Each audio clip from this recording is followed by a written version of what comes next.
Just going to do a quick walkthrough about changing the T25 from the standard pierburg carburetor. There's pierburg carburetor on this one, so it's a petrol model. I've bought a twin carb Weber conversion, so I just want to give you a quick walkthrough or quick talk through. Really, it's all been done. I had to make it up as I went along, so I just wanted to show you a few of the things that you might need to do in order to do the job, save you a bit of time. So it depends on what kit you get. There are different kits available, but they will all end up being roughly the same. You'll end up with a couple of manifolds, a couple of spacers, several gaskets, a couple of carbs, obviously your filters and your linkage. Depending on what kit you get, you may get less or more of that kit. So here's what you'll be taking off. This is your pierburg carb with your manifold, and then you'll have all the associated air filter gubbins and quite a lot of stuff. So fairly simple and self-explanatory to unbolt that, not a great deal going on, but what you will have is a couple of things left over that you will have to blank off or adapt. So one of the things is the water heated manifold. So you've got a coolant pipe there which you will have to take back to here and blank. You've got the other end of that, which is this one here, which you will have to blank as well. They're not needed anymore. You've also got to have to make up some sort of a breather system. I've just used a little breather filter. I'm not going to bother vacuuming it into the manifolds. I'm just going to have it breathe into atmosphere, because I care about the ozone layer. And when you're fitting the manifolds, you will need, because you've got spacers, you'll need to make some long studs to go down here. The spacers on mine I had to file out. They didn't quite fit the manifold particularly well, so I had to file them out. It may be different on different kits.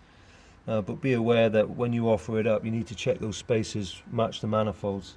The other problem I had was that these nuts here, as I was doing them up, they fouled the base of the manifold, so I also had to grind away a small part of the neck of the manifold to get the nuts to go. So be aware that you may spend some time doing that. The next thing that you'll have to figure out, this wasn't in my kit, was this brass T-piece, 6mm T-piece, obviously coming out of your fuel pump here. You've got your pipe goes to the T-piece and then splits off to either carb. So you're going to need plenty of fuel pipe and a brass T-piece. The other thing that you have to figure out is how you're going to get your servo to work. On the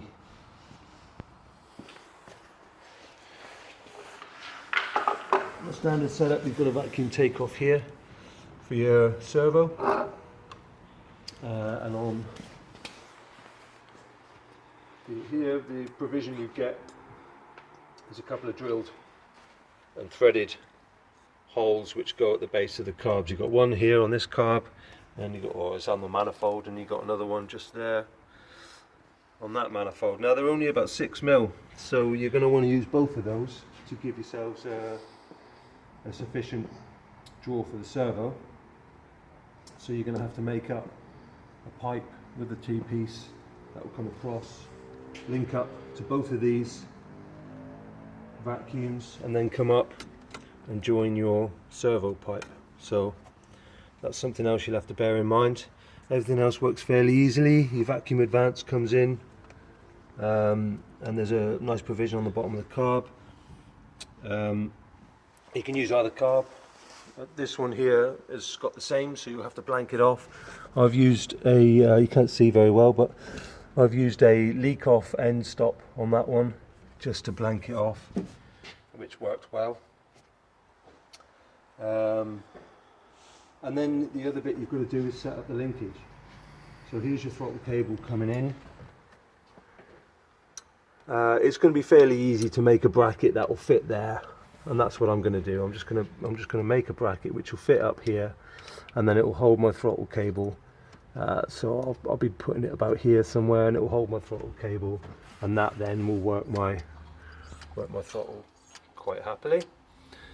Setting the throttle up is again, it's going to depend on different kits. You need to build the bar up loosely, set everything up loosely, and try and figure out where everything's going to go. You've got to bear in mind that the carbs are symmetrical, so everything that works on one side is different on the other side, which is brilliant. So for instance, we've got the fuel comes in here on this one, on the outside. On this carb, it's on the inside. The biggest problem with all this is that when you're setting your throttle up, so you set your throttle up here, it works across on this arm and lifts your throttle arm there. You can't do the same on this side because the throttle works in reverse, so you then got to go to the other side of the carburetor so that it will lift. You can't get the two arms working in different directions, so you've got to figure out a way of adapting this across so you get your clearance coming off here, off the quadrant that operates the throttle, and then across. So fortunately in my kit there were these adapters to space it out, and I had just enough length to make sure that I had a straight pull on these rose jointed adjustable bars. Once it's all there, you can set it up fairly easily. You've got to adjust these out so that you've got a couple of springs in here. You've got to adjust this clearance up so that it just about sits off the nylon bush. Adjust up your bars on the rose joints there to make sure that you're allowing both the throttles to sit back on their stops, and B, when you're on full throttle, both the throttles are exactly open. So basically you just got to balance the carbs and make sure that that's right.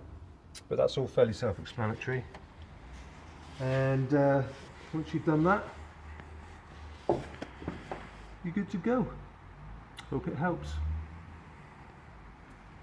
How's that? That'll do, won't it?